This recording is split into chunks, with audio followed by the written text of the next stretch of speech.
Hello friends, आता आपण ॲडमिशनच्या लास्ट पार्टकडे हळूहळू शिफ्ट होतो. ॲडमिशन ऑफ पार्टनर, ज्याच्यामध्ये मी तुम्हाला आज 154 पेज इलॉस्ट्रेशन 12 हे आधी एक्सप्लेन करते. नीट लक्ष द्या. क्वेश्चन मी वाचते. Praveen and Deepak were in partners in a firm sharing profits and losses in the ratio of 3:1. Their balance sheet on 31st March 2019, on which date Akash is admitted as a partner as follows. Balance sheet दिले. आता तुम्हाला balance शीटच्या पोस्टिंगचं काही सांगण्याची गरज नाही. Capital account दिलं आहे प्रवीण आणि दीपक, आणि त्यांनी तुम्हाला लेजर पण दिलेलं आहे. त्यामुळे त्यांनी 3 सेपरेट लेजर अकाउंट बनवलेली आहेत कॅपिटलसाठी. नो नीड, आपण कॉलमला लागतो तसंच एक्झामला बनवा. वेळ कमी जातो, काम कमीत कमी वेळात जास्त परफेक्ट होतं. नाहीतर इथे 3 अकाउंट आखायला लागतील, त्याच्यासाठी वेगळा वेळ खर्च करावा लागेल. म्हणजे तुम्ही असं आखणार आहात revaluation account, partners capital account in 3 column. पहिला पार्टनर प्रवीण, दुसरा दीपक आणि न्यू पार्टनर संदीप. नेहमी आपण शिकलो तसं. No need to draw 3 separate ledger capital account. Okay. त्याच्यानंतर बॅलन्स शीट आणि वर्किंग नोटमध्ये कॅश. ओके. बघा, पोस्टिंग तुम्हाला येतं बाय बॅलन्स बीडी 1,20,000 40,000 डॅश. त्याच्यानंतर रिझर्व्ह फंड दिलेला आहे आपल्याला. हा रिझर्व्ह फंड आपण 3:1 या रेशिओमध्ये पार्टनरला डिवाइड करणार आहोत. जो रिझर्व्ह फंड 32,000 आहे तो बाय रिझर्व्ह फंड 24,000 अँड 8,000 तिसरा कॉलम डॅश असा आपण डिवाइड करणार आहोत. बाकी लायबिलिटी साईडला लिहिणार आहोत, ॲसेटला लिहिणार आहोत. टू बॅलन्स बीडी कॅश अकाउंटला मेन्शन करणार आहोत. Okay. To balance BD 8,000. Debtors त्यांनी जसे दिले तसेच लिहा. म्हणजे कसे तर balance sheet asset side debtors inner column 10,000 debtors inner column 1 lakh less provision 10,000 inner column 90,000. त्याच्या पुढे एक लाईन सोडा. पुस्तकात त्यांनी डायरेक्ट दाखवलंय, पण आपण प्रेझेंटेशन जसं दिलंय त्याप्रमाणे करून ऍडजस्टमेंट करणार आहोत. ओके. बाकी सगळ्या ज्या ॲसेटना ऍडजस्टमेंट आहे त्या इनरला, ज्याला नाहीत त्या आउटरला. Okay. Start. They admitted Sandeep as a new partner on 1 April 2019. New profit sharing ratio is 3:2:3. Sandeep brings 96,000 as a capital. संदीपने 96,000 कॅपिटल आणलं. तुमची entry cash account debit to Sandeep's capital account म्हणून वर्किंग नोटमध्ये कॅश अकाउंटला टू बॅलन्स बीडीच्या खाली to Sandeep's capital 96,000 आणि capital अकाउंटच्या क्रेडिटला बाय कॅश ऑर बँक संदीपचा कॉलम 96,000. ओके. पुढे adjustment. Sandeep paid 32,000 as his share of goodwill privately to the partner. खूप महत्वाचं, ज्या वेळेला गुडविल प्रायव्हेटली पे केलं जातं त्यावेळेला त्याची नो एंट्री. म्हणजे त्याचं काहीच करायचं नाही, कारण त्यांनी प्रायव्हेटली दिलंय. बिझनेसमध्ये त्यांना गुडविल म्हणून ते दाखवायचंच नाही. तुमच्यासाठी मी IMP लिहिलंय illustration 12. Goodwill privately brought by new partner, no entry. No entry म्हणजे ignore it. Accounting point of view books of अकाउंट्समध्ये आपल्याला त्याची एंट्री करायची नाही. ओके. पुढे provision for doubtful debt reduced by 4,000. Reduced by 4,000 या वाक्याचा अर्थ 4,000नी RDD कमी करायचे आहेत. जनरली RDD आपण ऑलरेडी 10 दिले आहेत, 4नी कमी करायचे आहेत. याचाच अर्थ 6,000 RDD लेस व्हायला पाहिजेत. इथे तुम्हाला जर तुम्ही 10,000 इनर कॉलमला लेस केलेले असाल तर त्याच्यात ॲड RDD नॉट रिक्वायर्ड 4,000 म्हणजे आउटरला तुमचे 94,000 येतील. नीट बघा. 1 लाख मायनस 10,000 इनर कॉलमला 90,000 लिहिलेत. RDD 6,000 ठेवायचे. ऑलरेडी आपण 10,000 लेस केलेत म्हणजे 4,000 रुपये आपल्याला डेटर्स वाढवायचे आहेत. RDD नकोय म्हणून आपण ॲड RDD नॉट रिक्वायर्ड 4,000 करणार. आउटरला 94,000 येईल. टेक्स्टबुकमध्ये त्यांनी 1 लाख मधनं 6,000 लेस केलंय, पण इथे तुमच्या हातनं एक चूक होऊ शकते. ह्याचं कारण सेकंड इफेक्ट देताना मात्र त्यांनी रिव्हॅल्युएशनला बाय डेटर्स किंवा बाय RDD 4000 लिहिलंय, लेस 6000 केलंय, पण देताना इफेक्ट रिव्हॅल्युएशनला 4000चा आहे. म्हणूनच मी तुम्हाला असं सांगते की तुम्ही अशा टाईपचं काम करू नका. तुम्ही डेटर्स लेस RDD 10,000, इनरला 90,000 जसं छापलंय तसं करा. 6000 RDD ठेवायचं आहे म्हणजे 4000, 10,000 लेस केलेत म्हणजे 4000 वाढवायचं आहे. म्हणून ऍड 4000, 90,000 प्लस 4000, आउटरला 94,000 आणि रिव्हॅल्युएशन क्रेडिट पण 4000. म्हणजे तुमचे दोन्ही इफेक्ट 4000चे येतील, तुमचं कन्फ्युजन राहणार नाही. ओके. त्याच्यानंतर unrecorded computer valued at 4,800 not appearing in the books, it is now to be recorded. याचा अर्थ नवीन ॲसेट क्रिएट करा. तुमची journal entry computer account debit to revaluation account, रिव्हॅल्युएशनच्या क्रेडिटला बाय कम्प्युटर ब्रॅकेटमध्ये अनरेकॉर्डेड आणि बॅलन्स शीट ॲसेट साईडला तुम्हाला ऑलरेडी दिलेला कम्प्युटर आहे का बघा, असेल तर ॲड करा. पण इथे तुम्हाला कम्प्युटर दिलेला नाही, मग तो तुम्हाला बॅलन्स शीट ॲसेट साईडला दाखवायचं आहे. पुस्तकामध्ये माझ्या अंदाजाने प्रिंटिंग मिस्टेक आहे, त्यांचा क्रम बदललेला आहे. आता ॲक्च्युली 4,08,000 ही कम्प्युटरची व्हॅल्यू अनरिअलिस्टिक आहे, पण त्यांनी दिलेली आहे. पण सोल्युशन देताना त्यांनी मशिनरी समोर 4,08,000 लिहिले. त्यांचं पोस्टिंग करताना गडबड झालेली आहे. मशिनरी 80,000ची आहे, सगळेच आयटम त्यांचे वर खाली झालेले आहेत. याचं कारण सांगते, डेटर्स आउटरला 94,000 यायला हवेत, ते त्यांचे वरच्या लाईनला गेलेत, त्यामुळे सगळे एक एक आकडे खाली शिफ्ट होणार आहेत. लक्षात घ्या. म्हणजे असं स्टॉक तुमचा जो 20 दिसतोय तो 60 पाहिजे, एक एक आकडा खाली सरका, म्हणजे तुम्हाला कळेल पुस्तकात प्रेझेंट करताना प्रिंटिंग मिस्टेक आहे. कम्प्युटर 4,800 दाखवायचं आहे. Patents R useless. युजलेस म्हणजे त्याची आता व्हॅल्यू संपलेली आहे. 2,000 पेटंट्स होते. लेस युजलेस म्हणजेच रिटर्न ऑफ, काढून टाकायचे. WRITTNOFF ऑफ, रिटर्न ऑफ म्हणजे काढून टाका, कारण ते युजलेस आहेत, त्याला मार्केटला आता व्हॅल्यू नाही. 2,000 मायनस 2,000 आउटरला नील, म्हणून त्यांनी बॅलन्स शीटला पेटंट्स दाखवलेच नाहीयेत. आणि revaluation debit to patent 2,000. Okay. आपली एंट्री आहे रिव्हॅल्युएशन टू पेटंट. बस इथे तुमचा क्वेश्चन संपलेला आहे. बाकी ज्या लायबिलिटीज आहेत, creditors, bills payable, outstanding salary, त्या आहेत तशाच बॅलन्स शीटला राहणार आहेत. रिव्हॅल्युएशन अकाउंट क्लोज करायचा, त्याचा प्रॉफिट और लॉस, प्रॉफिट येतोय 3:1 मध्ये डिवाइड करा, पार्टनर्स कॅपिटलच्या क्रेडिटला येईल. पार्टनर्स कॅपिटल क्लोज करा, त्याचा बॅलन्स बॅलन्स शीटला येईल. कॅश अकाउंट क्लोज करा, ज्याच्यामध्ये तुम्हाला ऑलरेडी बॅलन्स कॅशचा दिलाय 8,000 आणि नवीन पार्टनरने आणलेलं कॅपिटल आहे 96,000.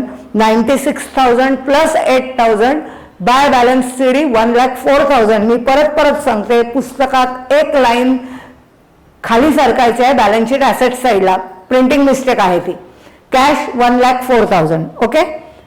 गुडविलची नो एंट्री आहे, त्यामुळे गुडविल येणार नाही आणि अशा प्रकारे तुमची बॅलन्स शीट टॅली होणार आहे. ओके. हा अतिशय सोपा क्वेश्चन होता, पण थोड्या एखाद दोन वेगळ्या गोष्टी होत्या म्हणून मी सांगितल्या. याच व्हिडिओमध्ये मी क्वेश्चन नंबर 13 पण एक्सप्लेन करते, जो तुम्हाला पेज नंबर 156 क्वेश्चन नंबर 13 दिलेला आहे, ज्याच्यामध्ये partners capital as well as current account दिलेलं आहे. आपण ह्याच्या आधी बघितलंय, मी तुम्हाला IMP लिहून मेन्शन केलंय. When partners capital as well as current account is given, draw partners current account. नेहमी रिव्हॅल्युएशन नंतर आपण जे कॅपिटल अकाउंट असतो, instead of capital account you have to draw partners current account for all adjustments and capital account directly shown to balance sheet. हे लक्षात घ्या.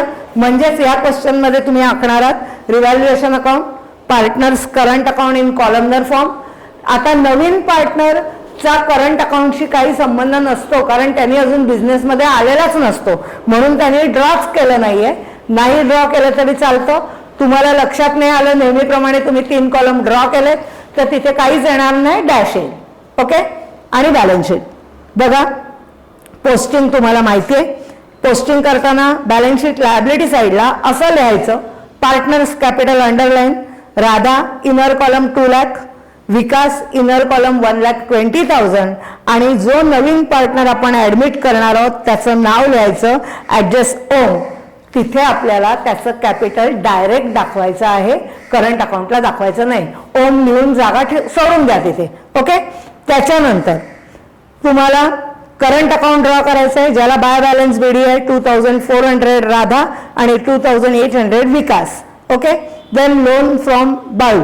Loan from बाळूला adjustment आहे म्हणून तुम्ही इनर कॉलम मध्ये लिहिलं तरी चालेल किंवा वर्किंग नोट मध्ये अकाउंट मेंटेन केलं तरी चालेल. माझं सजेशन आहे इनर कॉलमला लिहा 40 लोन फ्रॉम बाळू तुम्हाला दिलंय 40,000. Then creditors balance sheet liability side creditors 12,000.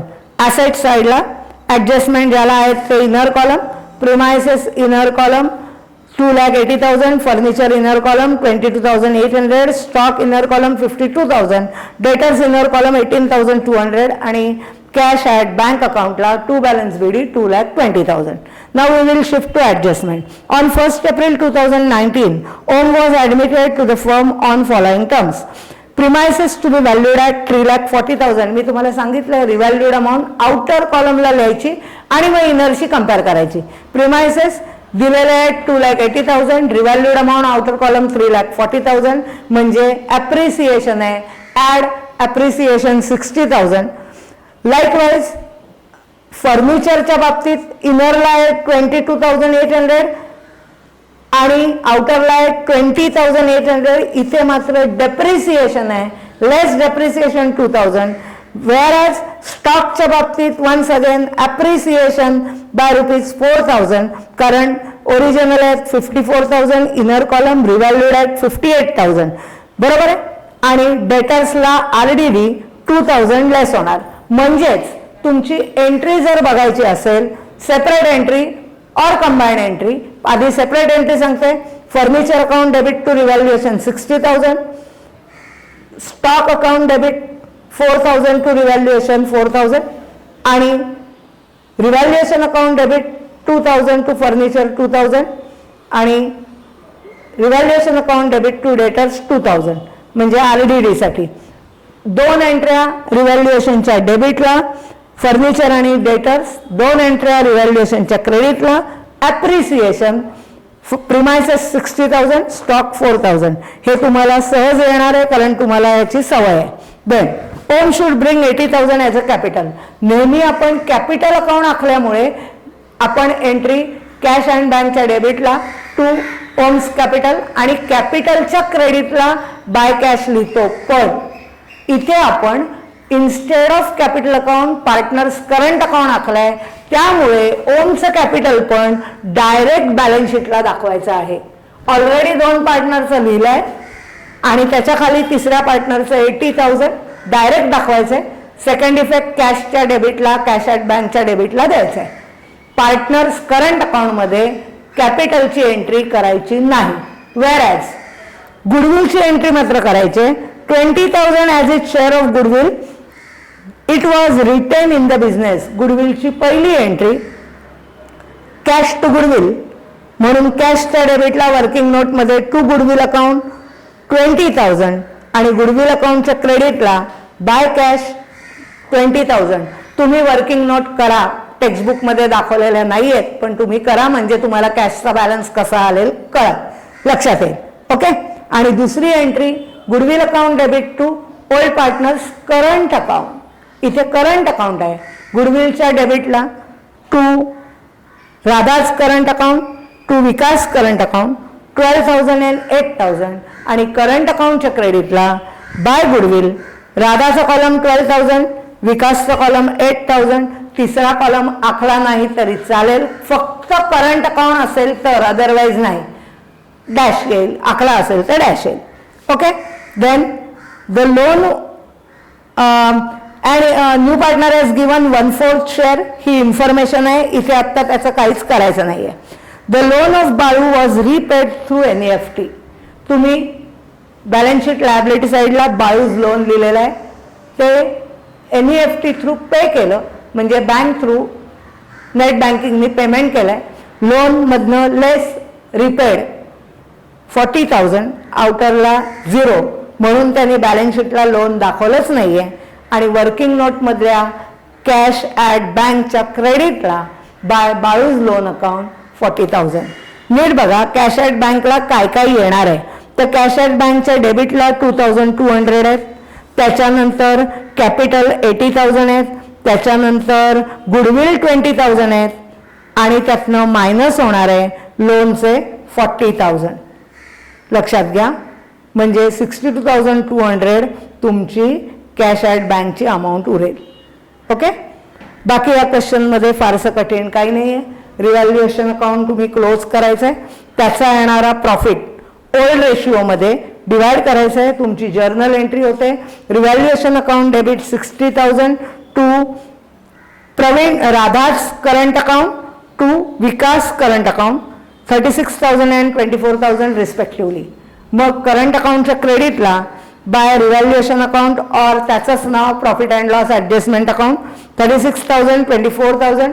Revaluation account close झालं, करंट अकाउंटच्या क्रेडिटला एंट्री लिहिली, करंट अकाउंट कॉलमवर क्लोज करा, त्याचा उरलेला बॅलन्स बॅलन्स शीट लायबिलिटी साईडला येईल.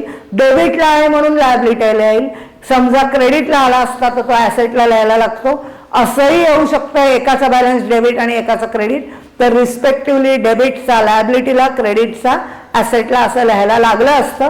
या क्वेश्चनमध्ये तो डेबिटलाच आहे टू बॅलन्स सीडी म्हणून बॅलन्स शीट लायबिलिटी साईड तुम्ही तो बॅलन्स ट्रान्सफर करणार आहात. पार्टनर्स करंट अकाउंट राधा 50,400, विकास 34,800. ओके, क्रेडिटर्स आहेत तसे आहे, लोनची अमाऊंट नील झालेली आहे, बाकी ॲसेट्सची पोझिशन आहे. वर्किंग नोट क्लोज करून कॅश ॲट बँक तुम्ही घेणार आहात. गुडविल अकाउंट टॅली झालेलं आहे, म्हणजे तुमची बॅलन्स शीट टॅली होईल 4,97,200. याच्याशी रिलेटेड सगळ्या इम्पॉर्टंट गोष्टी मी तुम्हाला या व्हिडिओमध्ये बोर्डवर दाखवलेल्याच आहेत. याच्याबरोबर तुमचं illustration 12 and 13 both we have completed. मी परत सांगते, प्रॅक्टिससाठी जर्नल विथ लेजर सोडवलं तर जास्त चांगलं.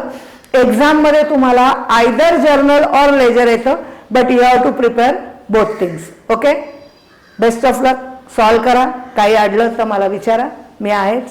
Okay, good bye, thank you.